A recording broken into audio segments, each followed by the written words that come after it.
जय Hind. GS study एस60 में आपका स्वागत है। दोस्तों, मैं आशा करता हूं कि आप सभी लोग स्वस्थ और मस्त होंगे और अपने पढ़ाई को अच्छे से कर रहे होंगे। आप सभी लोगों का परिवार बेहतरीन स्वस्थ और मस्त होगा।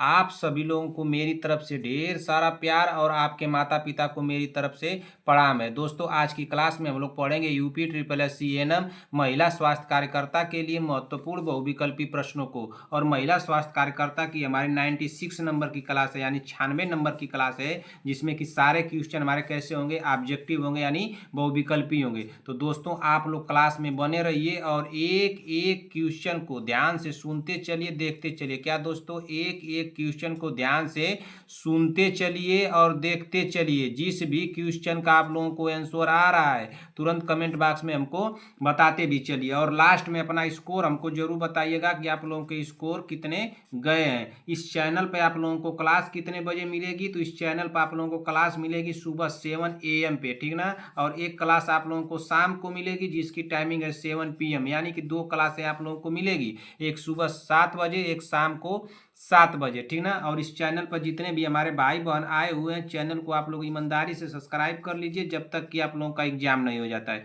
जैसे एग्जाम हो जाएगा मुझे अनसब्सक्राइब मार दीजिएगा, मुझे कोई दिक्कत नहीं।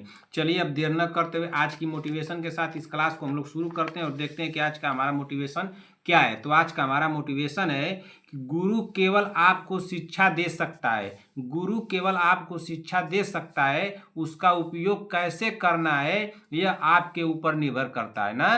तो गुरु केवल आपको शिक्षा दे सकता है, उसका उपयोग कैसे करना है यह आपके ऊपर निर्भर करता है। तो आप लोग को कोई शिक्षा दे रहा है तो कैसे शिक्षा दे रहा है, उसका उपयोग कैसे करना है, ये आप लोगों के ऊपर निर्भर करता है। और ठीक ना, तो आप लोग खूब मेहनत कीजिए, एग्जाम नज़दीक आ रहा है, अब लापरवाही नहीं करनी है। जो लापरवाही आप लोग कर लिए, अब लापरवाही नहीं करनी है। खूब मेहनत से लग जाइए, जुट जाइए और एग्जाम को क्रैक करना है। चलिए, अब देर न करते हुए आज की क्लास को हम लोग शुरू करते हैं और देखते हैं कि हमारा पहला क्वेश्चन क्या दिया है। तो हमारा पहला क्वेश्चन दिया है क्वेश्चन नंबर 1। क्वेश्चन नंबर 1 पढ़िए क्या दिया है। क्वेश्चन नंबर 1 हमारा दिया है कि वयस्कों में सबसे सामान्य रूप से कौन सी नाड़ी नाड़ी जांच की जाती है? बताइए तो, वयस्कों में सबसे सामान्य रूप से कौन सी नाड़ी जांच की जाती है? क्या रेडियल धमनी, कैरोटिड धमनी, फीमरल धमनी या ब्रैकियल धमनी? हमारा राइट आंसर क्या हो जाएगा? तो पहले का हमारा राइट आंसर होगा ऑप्शन नंबर ए। क्या हो जाएगा? ऑप्शन नंबर ए, वयस्कों में सबसे सामान्य रूप से कौन सी नाड़ी जांच की जाती है? तो रेडियल धमनी की जांच की जाती है, इसलिए हमारा राइट आंसर हो जाएगा ऑप्शन नंबर, क्या हो जाएगा? ऑप्शन नंबर ए हो जाएगा ना। क्या हो जाएगा? Option number A. क्वेश्चन को ध्यान से पढ़ लीजिए, वयस्कों में सबसे सामान्य रूप से कौन सी नाड़ी जांच की जाती है? तो रेडियल धमनी जांच की जाती है, हमारा राइट आंसर होगा ऑप्शन नंबर ए। चलिए, अगला क्वेश्चन देख लेते हैं कि अगला क्वेश्चन क्या दिया है। Question number 2। क्वेश्चन नंबर 2 पढ़िए। क्वेश्चन नंबर 2 हमारा दिया है कि मौखिक टैबलेट किस दवा के रूप का उदाहरण है? मौखिक टैबलेट किस दवा के रूप का उदाहरण है? तो किस दवा के रूप का उदाहरण है? क्या गैसीय रूप का, ठोस रूप का, द्रव रूप का, अर्ध ठोस रूप का? हमारा राइट आंसर क्या हो जाएगा दूसरे का? जल्दी से बताइए तो, हमारा राइट आंसर दूसरे का क्या हो जाएगा? तो दूसरे का हमारा राइट आंसर होगा ऑप्शन नंबर बी। क्या होगा? ऑप्शन नंबर बी, गैसीय रूप है। क्या है? गैसीय रूप है। मौखिक टैबलेट किस दवा के रूप का उदाहरण है? तो ठोस रूप का उदाहरण है, इसलिए हमारा राइट आंसर होगा ऑप्शन नंबर बी हो जाएगा, ठीक ना। चलिए, अगला क्वेश्चन देखते हैं कि अगला क्वेश्चन क्या दिया। Question number 3। क्वेश्चन नंबर 3 पढ़िए। मलहम किस श्रेणी में आते हैं? मलहम किस श्रेणी में आते हैं? क्या ठोस रूप में, द्रव रूप में, अर्ध ठोस रूप में, गैसीय रूप में? तो हमारा राइट आंसर क्या हो जाएगा तीसरे का? तो तीसरे का हमारा राइट आंसर होगा, मलहम जो है किस श्रेणी में आते हैं? तो मलहम जो आते हैं अर्ध ठोस रूप में आते हैं, इसलिए हमारा राइट आंसर होगा ऑप्शन नंबर सी, ठीक ना। क्या हो जाएगा? ऑप्शन नंबर सी होगा। चलिए, अगला क्वेश्चन देखते हैं कि अगला क्वेश्चन क्या दिया है। Question number 4। क्वेश्चन नंबर 4 पढ़िए क्या दिया है। क्वेश्चन नंबर 4 हमारा पूछा है, पढ़िए क्वेश्चन नंबर 4 को। सबसोटरी ना, सबसोटरी किस मार्ग से दी जाती है? सबसोटरी जो है किस मार्ग से दी जाती है? क्या मौखिक, मलाशय या योनि, नाक, सीरा में? तो हमारा राइट आंसर क्या हो जाएगा चौथे नंबर का? तो चौथे नंबर का हमारा राइट आंसर होगा सोपसिटरी ना, सुब्सिटरी किस मार्ग से दी जाती है? तो किस मार्ग से दी जाती है? मौखिक, नाक, शिरा में। तो किससे दी जाती है? क्या आप लोगों को इसका क्वेश्चन आ रहा है आंसर? इस क्वेश्चन का आंसर आ रहा है? तो चौथे का हमारा राइट आंसर होगा ऑप्शन नंबर बी हो जाएगा। क्या हो जाएगा? Option number B. एक क्वेश्चन यहाँ से नोट कीजिए, क्वेश्चन रहेगा होमवर्क में, सभी बहनों को बताना है, क्वेश्चन नंबर डाल के बताना है। क्वेश्चन नंबर 1 पे रहेगा। क्या है क्वेश्चन आप लोगों को दे दूं? क्वेश्चन क्या दे दूं?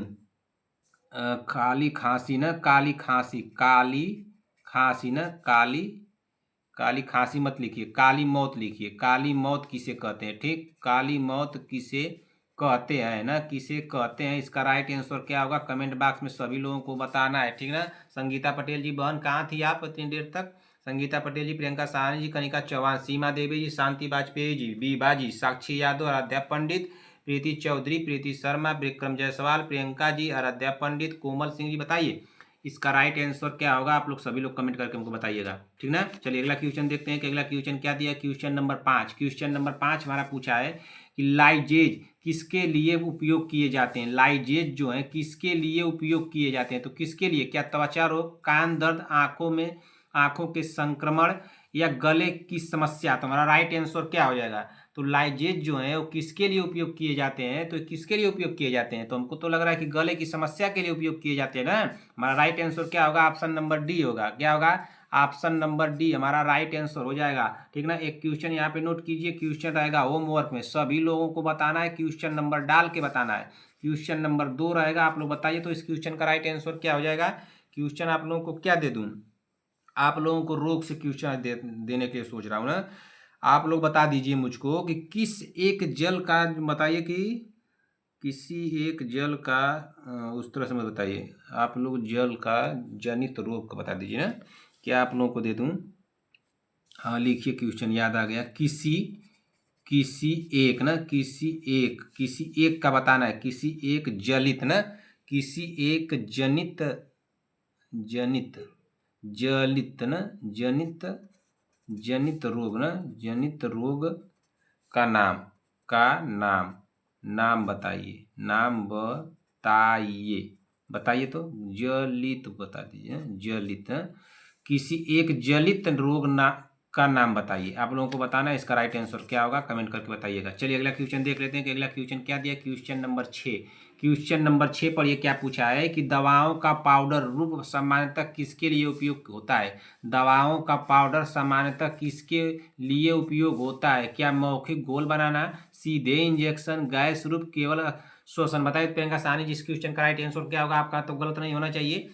संगीता पटेल जी बताइए इस क्वेश्चन का राइट के आंसर क्या होगा? शांति वाजपेयी जी, सीमा जी, बीबा जी, बताइए तो इस क्वेश्चन का राइट आंसर क्या होगा? छठवें नंबर का, छठे नंबर क्वेश्चन का राइट आंसर क्या होगा? प्रियंका साहनी जी, शांति वाजपेयी जी, संगीता पटेल जी, सीमा जी, बीबा जी। आप लोगों का आंसर का कमेंट आना चाहिए क्वेश्चन का। क्वेश्चन नंबर 6 का कमेंट मैं देखूंगा किसका किसका कमेंट आया है।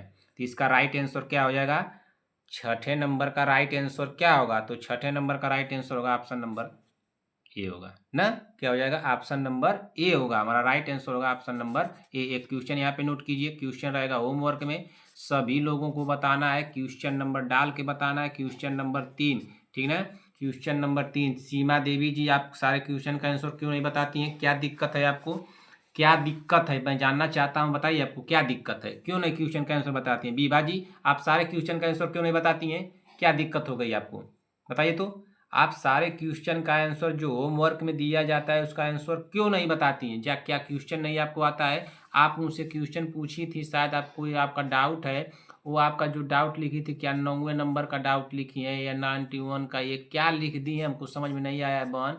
इसके लिए मैं आपसे माफ़ी चाहता हूँ। आप दोबारा से लिख करके मुझसे पूछ सकती हैं कि कौन से क्वेश्चन में आपको डाउट है, जो कौन से क्वेश्चन आपको नहीं आए हैं, या होमवर्क के क्वेश्चन नहीं आए हैं, कौन सा नहीं आया है, आप दोबारा कमेंट कीजिए, मैं बताऊंगा, ठीक है ना। आप लेकिन अच्छे से थोड़ा कमेंट कर दीजिएगा, क्या पूछना चाहती थी आप हमसे। मैं आपका जो लिखा हुआ था वो नहीं पढ़ पाया, इसके लिए मैं माफ़ी चाहता हूँ, लेकिन आप दोबारा से लिख करके हमको बताइए कि आपको क्या जानना है, ठीक है ना। एक क्वेश्चन आप लोग तीसरे नंबर पर नोट कर लीजिए। जो पीलिया होता है ना, पीलिया, ये किसके संक्रमण से होता है? पीलिया जो होता है, पीलिया, पीलिया रोग होता है ना, पीलिया, तो यह किसके संक्रमण से होता है? पीलिया किसके संक्रमण ना, संक्रमण, पीलिया किसके संक्रमण से होता है, तो इसको आप लोगों को बताना है कि पीलिया किसके संक्रमण से होता है, ठीक ना। चलिए अगला क्वेश्चन देख लेते हैं कि अगला क्वेश्चन क्या दिया है। क्वेश्चन नंबर 7, क्वेश्चन नंबर 7 पढ़िए क्या दिया है। क्वेश्चन नंबर 7 पूछा है कि घूला घाव किसे कहते हैं ना, नहीं ये बात देखो सॉरी, यहाँ पे क्या रहेगा, खुला रहेगा, खुला ना, खुला, खुला घाव किसे कहते हैं, क्या रक्त गुप्त घाव को, गुमचुर घाव को, चीरा घाव को, या इनमें से कोई नहीं, तो ये चीरा घाव को कहते हैं। हमारा राइट आंसर क्या हो जाएगा, ऑप्शन नंबर सी होगा। खुला घाव की घाव का हिस्सा है ना, खुला घाव किसको कहते हैं, रक्त गुप्त घाव, गुमचुर घाव, चीरा घाव, इनमें से कोई नहीं। तो हमारा राइट आंसर क्या हो जाएगा, तो हमारा राइट आंसर हो जाएगा ऑप्शन नंबर सी होगा ना, क्या होगा, ऑप्शन नंबर सी होगा, ये ना होगा। पूछ क्या रहा है क्वेश्चन में, खुला घाव का हिस्सा है तो चीरा घाव होगा, ठीक ना। इसको थोड़ा संगीता पटेल जी बहन थोड़ा क्वेश्चन को देखिएगा, तो क्या इस क्वेश्चन में कुछ डाउट लग रहा है क्या, हमको तो डाउट नहीं लग रहा है, लेकिन आप देख करके हमको बताइएगा। शांति वाजपेयी जी, संगीता पटेल जी, ठीक है ना, आप लोग इसको बताइए, तो हमको इस क्वेश्चन को देख करके बताइए, क्या क्वेश्चन लिखते वक्त मुझे कुछ डाउट हो गया क्या, लेकिन डाउट तो नहीं लग रहा है। खुला घाव बनाते समय तो इस तरह बनाया था, खुला घाव का हिस्सा है। चलिए अगला क्वेश्चन देख लेते हैं, कोई दिक्कत नहीं है, देख कर बता दीजिएगा, उससे गलत नहीं होना होगा, इतना तो मैं ध्यान दे रहा हूँ क्वेश्चन को पढ़ते वक्त, ठीक ना। चलिए अगला क्वेश्चन देख लेते हैं कि अगला क्वेश्चन क्या दिया। क्वेश्चन नंबर 8, क्वेश्चन नंबर 8 पढ़िए। वह जीवाणु जो कार्बन डाइऑक्साइड की अधिकता में पनपते हैं उन्हें क्या कहते हैं, बताइए तो, उनको क्या कहते हैं, क्या माइक्रो एरोफिलिक कहते हैं, या क्रेप्नोफिलिक कहते हैं, आक्सिक कहते हैं, अनाक्सिक कहते हैं। हमारा राइट आंसर क्या होगा, जल्दी से कमेंट। क्वेश्चन को एक बार और पढ़िए। क्वेश्चन क्या पूछा है कि वह जीवाणु जो कार्बन डाइऑक्साइड की अधिकता में पनपते हैं उन्हें क्या कहते हैं, क्या माइक्रो एरियोफिलिक कहते हैं, या क्रेप्नोफिलिक कहते हैं, या एक्सी कहते हैं, या अनाक्सी कहते हैं। तो हमारा राइट आंसर क्या हो जाएगा, तो 8वें का हमारा राइट आंसर होगा ऑप्शन नंबर बी होगा ना, क्या होगा, ऑप्शन नंबर बी होगा ना, क्रेप्नोफिलिक कहते हैं, क्या कहते हैं, क्रेप्नोफिलिक कहते हैं। हमारा राइट आंसर होगा ऑप्शन नंबर बी हो जाएगा, ठीक। एक क्वेश्चन यहाँ पे आप लोग नोट कर लीजिए, क्वेश्चन रहेगा होमवर्क में, क्वेश्चन आप लोगों को चौथे नंबर पर दे देता हूँ ना। वहाँ पर क्या पूछा था, पीलिया के नाम से पूछा था ना, कि पीलिया किसके संक्रमण के कारण होता है। आप लोग बता दीजिए कि प्लेग किससे फैलता है, प्लेग जो फैलता है, प्लेग ना, प्लेग किससे फैलता है, ठीक, प्लेग किससे फैलता है, प्लेग किससे फैलता है। इसका राइट आंसर क्या होगा, आप लोग बताइए। क्वेश्चन नंबर 5 यहीं पे नोट कर लीजिए। क्वेश्चन नंबर 5 आप लोगों को क्या दे दूं, क्वेश्चन नंबर 5 नोट कीजिए। क्वेश्चन नंबर 5 आप लोग, मिनी माता रोग ना, मिनी माता ना, मिनी माता रोग ना, मिनी माता रोग का मुख्य कारण, मिनी माता रोग का मुख्य कारण ना, मुख्य कारण क्या है, मिनी माता रोग का मुख्य कारण क्या है। इसका राइट आंसर क्या होगा, कमेंट करके बताइएगा। एक क्वेश्चन इसको देख लीजिएगा, खुला घाव का हिस्सा है तो चीरा घाव होगा ना, खुला घाव का हिस्सा क्या है, तो चीरा घाव होगा। हमारा राइट आंसर होगा ऑप्शन नंबर सी, हमारे तरफ से होगा। इस क्वेश्चन को थोड़ा आप संगीता पटेल जी, ठीक ना, संगीता पटेल जी को, बहन को कह रहा हूँ देखने के लिए, शांति वाजपेयी जी को, आप लोग थोड़ा देख करके हमको बताइएगा। तो बहन इसका क्या क्वेश्चन थोड़ा बनाने में हमको दिक्कत हुआ है क्या लग रहा है, आप लोग देख करके बताइएगा तो थोड़ा, कि आप लोग को ये क्वेश्चन क्या लग रहा है ना, बताइए क्वेश्चन का क्या मैं आंसर सही बताया हूँ कि नहीं बताया हूँ, ठीक ना। अगर इसमें कोई डाउट होगा तो आप लोग कमेंट कर दीजिएगा, सर क्वेश्चन नंबर 7 जो है उसमें डाउट है, नहीं तो क्वेश्चन नंबर 7 जो है क्लियर है, चाहे सही है, ठीक ना। क्वेश्चन नंबर 7 नो डाउट, अब लिख दीजिएगा, हम समझ जाएंगे कि कोई दिक्कत नहीं उसमें, ठीक ना। आप लोग कमेंट कर दीजिएगा, थोड़ा कमेंट हमको देखने में टाइम लगता है तो उससे घबराइएगा मत, मैं देख लूँगा ना। चलिए अगला क्वेश्चन देख लेते हैं। अगला क्वेश्चन क्या दिया है, क्वेश्चन नंबर 9, क्वेश्चन नंबर 9 पढ़िए क्या दिया है। क्वेश्चन नंबर 9 पढ़िए। क्वेश्चन नंबर 9 को, कौन सा भोजन ऊर्जा और शरीर बनाने वाला दोनों में माना जाता है, कौन सा भोजन ऊर्जा और शरीर बनाने वाला दोनों में माना जाता है, क्या आलू, दूध, चीनी, आम। हमारा राइट आंसर क्या हो जाएगा, तो हमारा राइट आंसर होगा ऑप्शन नंबर बी होगा, दूध होगा ना, क्या होगा, दूध। इसको देखिए इसको मिनी माता कर लीजिए, मुझे लिखने में जल्दी में गलती हो गया, मिनी माता ना, मिनी माता रोग का मुख्य कारण क्या है, ठीक है ना, क्लियर हो गया ना। मिनी माता रोग का मुख्य कारण क्या है। दूसरा उस चौथे वाला क्या क्वेश्चन है कि प्लेग किससे फैलता है, ठीक है। चलिए अगला क्वेश्चन देख लीजिए कि अगला क्वेश्चन क्या दिया है। कौन सा भोजन ऊर्जा और शरीर बनाने वाला दोनों में माना जाता है? तो दूध माना जाता है, इसलिए हमारा राइट आंसर होगा ऑप्शन नंबर बी। होमवर्क में यहीं से क्वेश्चन नोट कीजिए, 2-3 क्वेश्चन यहीं पे दे रहा हूँ। क्वेश्चन यहीं पे नोट कीजिए, क्वेश्चन आप लोग नोट कीजिए 6 नंबर पर। 6 नंबर पर क्वेश्चन आप लोगों को क्या दे दूँ, मनुष्यों के आंसू का पीएच मान बता दिए। तो मनुष्य के आंसू ना, मनुष्य के आंसू का पीएच मान, मनुष्य के आंसू का पीएच मान, ठीक है ना। मनुष्य के आंसू का पीएच मान कितना होता है, ठीक है ना। मनुष्य के आंसू का पीएच मान कितना होता है, ठीक ना, कितना होता है। इस क्वेश्चन का राइट आंसर बताइएगा। 7वें नंबर पर क्वेश्चन लिखिए कि दूध का पीएच मान बता दीजिए। तो यहाँ पर दूध का याद आ गया, तो दूध का पीएच मान, ठीक ना, दूध का पीएच मान बताइए, ठीक ना। दूध का पीएच मान 8वें नंबर पर बताइए। 8वें नंबर पर आप लोगों को क्या दे दूँ, मानव मूत्र का बताइए। तो मानव मूत्र ना, मानव मूत्र का, मैं अगर लिख रहा हूँ समझ में नहीं आ रहा तो मैं जो बोल रहा हूँ उसको सुनते चलिए, लिखते नोट करते चलिए। मानव मूत्र का पीएच मान, ठीक है, पीएच मान, मानव मूत्र का पीएच मान। एक और बता दीजिए। तो 9वें नंबर का बड़ी आंत का पीएच मान, बड़ी आंत ना, बड़ी आंत का पीएच मान, ठीक ना, बड़ी आंत का पीएच मान आप लोग इतना बताइए क्वेश्चन। मनुष्यों में आंसू का पीएच मान कितना होता है, दूध का पीएच मान कितना होता है, मानव मूत्र का पीएच मान कितना होता है, बड़ी आंत का पीएच मान कितना होता है। 9 क्वेश्चन यहीं पे दे दिया है, 9वें नंबर का क्वेश्चन। चलिए अगला क्वेश्चन देख लेते हैं कि अगला क्वेश्चन क्या दिया है। क्वेश्चन नंबर 13, क्वेश्चन नंबर 13 पढ़िए क्या दिया है। क्वेश्चन नंबर 13 हमारा दिया है कि किस एंटीबायोटिक का उपयोग प्रतिरोध के कारण अब प्रथम पंक्ति में नहीं किया जाता। किस एंटीबायोटिक का उपयोग प्रतिरोध के कारण अब प्रथम पंक्ति में नहीं किया जाता। क्या सिप्रोफ्लोक्सासिन, क्लोरोफेनिकॉल, सेफ्रिट्री, एक्सोन या एजिथ्रोमाइसिन। तुम्हारा राइट आंसर क्या हो जाएगा। तुम्हारा राइट आंसर 13वें का बताइए। तो संगीता पटेल जी, आपका तो क्वेश्चन गलत नहीं होना चाहिए, आपके लिए इस तरह से क्वेश्चन कराना चाहिए हमको, ठीक ना। आपको ऐसा क्वेश्चन देना चाहिए कि आप ऐसे क्वेश्चन कीजिए। जो इजी क्वेश्चन सब उड़ा दे रही हैं आप, समझ में नहीं रही है कुछ क्वेश्चन आपको। 15 में 15 आपका आ जा रहा है। आपको तो ऐसा क्वेश्चन कराया जाएगा तब आपको ठीक रहेगा ना। और संगीता पटेल जी, आपको तो बताना नहीं है, क्या कहते हैं, संगीता पटेल कह रहे हैं शांति वाजपेयी जी बन, आपको तो बताना नहीं है कि आपका स्कोर कितना गया है। बीबा जी, प्रियंका साहनी जी, आपका पता नहीं चल रहा है। सीमा देवी जी, अपना स्कोर बताया कीजिए बन, आप कितना स्कोर जा रहा है। 13वें नंबर का राइट आंसर क्या हो जाएगा, आप लोग बता दीजिए। तो 13वें नंबर का तो हमको लग रहा है कि बी होगा।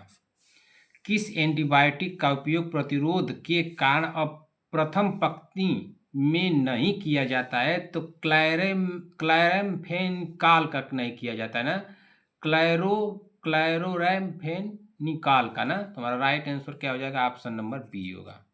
ठीक, क्या हो जाएगा, ऑप्शन नंबर बी हो जाएगा। चलिए अगला क्वेश्चन देख लेते हैं कि अगला क्वेश्चन क्या दिया। क्वेश्चन नंबर 14, क्वेश्चन नंबर 14 क्या है। कौन सा डायरियल रोग सामान्यतः सिटिएटोरिया चिकना मल से जुड़ा होता है। कौन सा डायरियल रोग सामान्यतः स्टिएटोरिया मतलब चिकना मल से जुड़ा होता है। तो कौन सा है, का जियार्डियासिस है, सिगेलोसिस है ना, सिगलोसिस है, क्या कलेरा है, या अमीबाइसिस है। तुम्हारा राइट आंसर क्या हो जाएगा। 14वें नंबर का हमारा राइट आंसर क्या होगा। क्या 14वें नंबर का कौन सा डायरियल रोग सामान्यतः स्टिएटोरिया चिकना मल से जुड़ा होता है। तो क्या जियार्डियासिस है, सियाग्लोसिस है, कलेरा है, अमीबाइसिस है। तो हमारा राइट आंसर क्या हो जाएगा 14वें नंबर का। तो 14वें नंबर का हमारा राइट आंसर होगा ऑप्शन नंबर ए, जियार्डियासिस है। हमारा राइट आंसर होगा option number A. 9 number question दिए थे। क्वेश्चन नंबर 10 यहाँ पे नोट कीजिए, होमवर्क में रहेगा, सभी बहनों को बताना है, खास तौर से बीबा जी आप ध्यान दीजिए, क्वेश्चन नंबर डाल के बताया कीजिए। क्या क्वेश्चन का आंसर बता रही हैं, लिख करके एकदम डिटेल में बताया कीजिए। नहीं समझ में आ रहा है तो उसमें देख लीजिए संगीता पटेल जी बहन कैसे बताई हैं, शांति वाजपेयी जी कैसे बताई हैं, सीमा देवी जी कैसे बता रही हैं, प्रियंका साहनी तो बताइबे नहीं कर रही हैं। तो इन लोगों का देखिए कौन नहीं बता रहा है। इसमें साक्षी यादव जी हुई, आराध्या पंडित जी हुई, प्रियंका जी हुए, विक्रम जायसवाल, प्राची देवी, प्रीति शर्मा, कोमल सिंह जी, प्रीति चौधरी, प्रीति पटेल, इतने लोग तो हैं जो नहीं बताने वाले भी हैं उसमें, ठीक ना। ये लोग बहुत लोग हैं जो नहीं बताते हैं। तो एक 10 नंबर का क्वेश्चन आप लोग बता दीजिए कि जीवाणु की खोज सर्वप्रथम किसने की थी। जीवाणु न जीवाणु की खोज सर्वप्रथम ठीक है, सर्वप्रथम कर लीजिएगा यहाँ पे, सर्वप्रथम यहाँ पे कर लीजिए। ठीक, इस तरह से कर लीजिए। सर्वप्रथम किसने की थी, किसने की। इस क्वेश्चन का राइट आंसर क्या होगा आप लोग बताइएगा। तो किसने की थी, 10 क्वेश्चन आप लोग को होमवर्क में दिया हूँ। चलिए अगला क्वेश्चन देख लेते हैं कि अगला क्वेश्चन क्या दिया। क्वेश्चन नंबर 15 पढ़िए। निम्नलिखित में से कौन सी दवा कार्डियोजेनिक शॉक में उपयोग की जाने वाली इंट्रोप है। तो कौन सी, क्या एट्रोपिन है, डोबाइटामाइन है, या लिडोकेन है, या फ्यूरोसेमाइड है। तुम्हारा राइट आंसर क्या हो जाएगा, हमारा राइट आंसर क्या हो जाएगा, निम्नलिखित में से कौन सी दवा कार्डियोजेनिक शॉक में उपयोग की जाने वाली इंट्रोप है। क्या एट्रोपिन, डोब्यूटामाइन डोब्यूटामाइन, या लिडोकेन, या फ्यूरोसेमाइड। तुम्हारा राइट आंसर क्या हो जाएगा। तो 15वें नंबर का हमारा राइट आंसर होगा ऑप्शन नंबर बी होगा। क्या होगा, डोब्यूटामाइन है हमारा राइट आंसर होगा ऑप्शन नंबर बी। ठीक है, चलिए इसी के साथ मैं क्लास को समाप्त करता हूँ। क्लास आप लोगों को कैसी लगी एक कमेंट करके हमको बताइएगा। ठीक है, क्लास को मैं समाप्त कर रहा हूँ यहीं पे। और एक बात, शांति वाजपेयी जी, संगीता पटेल जी, प्रियंका साहनी जी, कनिका चौहान जी, और कौन है हमारी बहन सीमा देवी जी, बीबा जी वही, शांति वाजपेयी जी, साक्षी यादव, आराध्या पंडित, प्रियंका जी, विक्रम जायसवाल, प्राची देवी, प्रीति शर्मा, प्रीति पटेल, प्रीति चौधरी, और कौन थे, कोमल सिंह जी थे। ठीक है, कपिल जी, और कौन कौन लोग थे जुड़े थे हमसे, जो ये सभी लोग जो भी बने हैं सभी लोगों को मैं बता रहा हूँ। ठीक है ना, संगीता पटेल जी बात को ध्यान दीजिए। 1 से लेकर के क्लास को शुरू कर दीजिए। अभी आप शुरू नहीं किए हैं, 1 से लेकर के इसको 100 तक पहुंचाना है, और इसको 5 बार आपको पढ़ के जाना है। सभी लोगों को कह रहा हूँ, प्रियंका साहनी जी, कनिका चौहान जी, सीमा देवी जी, शांति वाजपेयी जी, बीबा जी, खास तौर से बीबा जी आप शुरू कर दीजिए। तो 1 से लेकर के शुरू कीजिए, इसको 5 बार पढ़ना है। तो अब कितना मेहनत करना होगा, बहुत ज़्यादा ना, कोई 15 मिनट की क्लास है, कोई 20 मिनट की है, कोई 23 मिनट की है, कोई 32 मिनट की है। इसी तरह से मैं क्लास कराया हूँ। इसको 5 बार आप पढ़ जाइए। आप लोग सभी लोगों को मैं बता रहा हूँ, रिवीजन वाला क्लास जब मैं लूँगा तो उसमें एक क्वेश्चन नहीं गलत होना चाहिए किसी का भी। मैं बार बार कह रहा हूँ, संगीता पटेल जी, शांति वाजपेयी जी, प्रियंका साहनी जी, मैं बार बार कह रहा हूँ कि इसको पढ़िए। जिस दिन अगर एक भी क्वेश्चन आ गया कमेंट कि सर एक क्वेश्चन गलत हो गया ना, 50 क्वेश्चन दे दिया, अगर एक क्वेश्चन उसमें से गलत हो गया, तब मैं आप लोगों से पूछूंगा कि आप लोग क्या पढ़ाई कर रहे थे और क्या तैयारी कर रही थी। बार बार कह रहा हूँ, आप लोगों को समझ में नहीं आ रहा है तो उस दिन मैं आप लोगों से पूछूंगा जब इसका रिवीजन क्लास लूंगा तब। ठीक ना, मत पढ़िए। कितना आप लोगों को चिल्लाऊंगा, कितना डांटूंगा आप लोगों को भाई। आप लोग भी तो इंसान ही है ना, तो आप लोगों को कितना मैं डांट के क्या करूंगा। कोई असर ही नहीं पड़ रहा है आप लोगों को पढ़ने के लिए। बार बार बोल रहा हूँ, 2 महीने की तो बात है, 2 महीने में क्या बिगड़ जाएगा बताइए। 2 महीने में आप लोगों का क्या बिगड़ जाएगा, नहीं सोएंगी तो 2 महीना कुछ हो जाएगा। कितने दिनों से कह रहा हूँ कि पढ़िए पढ़िए पढ़िए। कौन सा काम आप लोग करती हैं, कोई काम घर का करना धरना है नहीं, सिर्फ बस नहीं पढ़ेंगे, बस क्लास कर लिए सुबह शाम की 30 मिनट की 20 मिनट की, बस रख दिए कापी किताब, बस पढ़ना लिखना है नहीं। चलेंगे रिजल्ट लेने के लिए, पढ़िए। बार बार मैं कह रहा हूँ रिजल्ट आएगा, पक्का आएगा, सिर्फ मेहनत कीजिए। कैसे रिजल्ट आए, कितना टफ से टफ एग्जामिनर क्वेश्चन बनाएगा उतना टफ से टफ क्वेश्चन आप लोगों के सामने मैं दे दूंगा। इतना क्वेश्चन करा दूंगा, मेरे ऊपर विश्वास कीजिए बहन, मैं इतना क्वेश्चन करा दूंगा कि आप लोगों को एग्जाम क्रैक करने से कोई माई का लाल धरती पर है ये नहीं है कि जो आप लोगों को एग्जाम क्रैक करने से और नौकरी लेने से रोक देगा। बस जितना मैं कह रहा हूँ उतना पढ़िए। ये जितना मैं मान लीजिए 96 नंबर की क्लास करा हूँ, क्या है आप लोगों को 95 नंबर तक की क्लास सभी क्वेश्चन तैयार हो गए हैं, सभी क्वेश्चन तैयार हो गए हैं। उसमें से क्वेश्चन आप लोगों को क्या नहीं, इसमें से आप लोगों को 1700 1800 1500 क्वेश्चन में करा दिया, क्या इसमें से आप लोगों को 30 40 नंबर का क्वेश्चन नहीं फंस जाएगा। पढ़िए तो उसी में से घुमा देगा, सब तो समझ में नहीं आएगा। ठीक ना, 1 से लेकर के 15 क्वेश्चन में किसी भी बहन का कोई भी डाउट हो मुझसे पूछिए। ठीक, 15 क्वेश्चन में कितने स्कोर गए उसको बताइए, सभी लोगों को बताना स्कोर सबको। संगीता पटेल जी, प्रियंका साहनी जी, कनिका चौहान जी, सीमा देवी जी, आप बताती क्यों नहीं है, बताइए आप क्यों नहीं बताती हैं बहन, आप ऐसी गलती क्यों करती हैं, क्यों नहीं बताती हैं। विभा जी, शांति वाजपेयी जी, सभी लोग बताइए करिए। सभी लोगों को बताना है, ठीक ना। 15 में कितने स्कोर गए बहन, सब लोग बताइए। आप लोगों के बताने के हिसाब से मुझे समझ में आता है कि आप लोग किस तरह से तैयारी कर रही हैं, ठीक ना। सभी लोग बताइए। 10 क्वेश्चन आप लोगों को होमवर्क में दिया हूँ, इसको जुबान पे कर लीजिए। 10 नंबर जो क्वेश्चन दिया गया है इसको जुबान पे रहना चाहिए, इसको भी हल करके खोज करके बुक में से कहीं से हमको बताइए। जब आप लोग बुक में खोजेंगी नहीं आएगा तो आप लोगों को याद हो जाएगा। तो ये जितने क्वेश्चन मैं करा रहा हूँ उतने जबान पे होने चाहिए। इस तरह के क्वेश्चन आप लोगों को ऑप्शन देख के लगाना है। जो टफ क्वेश्चन है उसको मैं कराऊंगा, मॉडल पेपर कराऊंगा, क्यों नहीं एग्जाम क्रैक होगा, ठीक है। चलिए, अब इसी के साथ मैं क्लास को समाप्त करता हूँ। अगर मैं आप लोगों को डांट रहा हूँ, बोला हूँ, तो इसके लिए मैं आप लोगों से माफ़ी चाहता हूँ। मैं आप लोगों को डांटना नहीं चाहता हूँ, लेकिन मैं आप लोगों को सोचता हूँ कि आप लोग उस जगह पे चले जाएं जहाँ पे आजकल की महिलाएं लड़कियां तरस रही हैं कि उस जगह पे जाने के लिए। तो मैं आप लोगों को सफल होने के लिए बोला हूँ, ठीक ना। संगीता पटेल जी बहन गुस्सा मत होइएगा, सीमा देवी जी, शांति वाजपेयी जी, बीबा जी, और कौन थी, कनिका चौहान जी, ठीक है ना। आप लोग गुस्सा मत होइएगा, मैं आप ही लोगों के लिए डांट रहा था ना। अगर आप लोगों को मेरी बात बुरा लगा हो तो मैं आप लोगों से माफ़ी चाहता हूँ, मैं नहीं डांटूंगा आप लोगों को। लेकिन मैं ये चाहता हूँ कि आप लोग पढ़िए, ठीक ना। आज के बाद मैं नहीं डांटूंगा, लेकिन बस यही कहना चाहता हूँ संगीता पटेल जी बहन, आप लोगों के ऊपर मैं बहुत आशा, बहुत विश्वास से हूँ कि आप लोग एग्ज़ाम को क्रैक कर जाएंगे। बस मेरी बात को मान लीजिए। मेरी बात अगर बुरी लगी हो तो आप लोगों को ठेस पहुँचा हो तो मैं इसके लिए आपसे माफ़ी चाहता हूँ, ठीक। आप लोग को क्लास कैसी लगी, अगर क्लास अच्छी लगी हो तो एक लाइक कर दीजिएगा अपने तरफ से, ठीक ना। अगर अच्छी लगी हो तो लाइक कीजिएगा, नहीं तो कोई बात नहीं, ठीक ना। अच्छी लगी हो तो एक लाइक कीजिएगा। आप सभी लोगों को मेरी तरफ से ढेर सारा प्यार और आपके माता पिता को मेरी तरफ से प्रणाम कहिएगा। मिलते हैं ऐसी अगली क्लास में, तब तक के लिए जय हिंद जय भारत।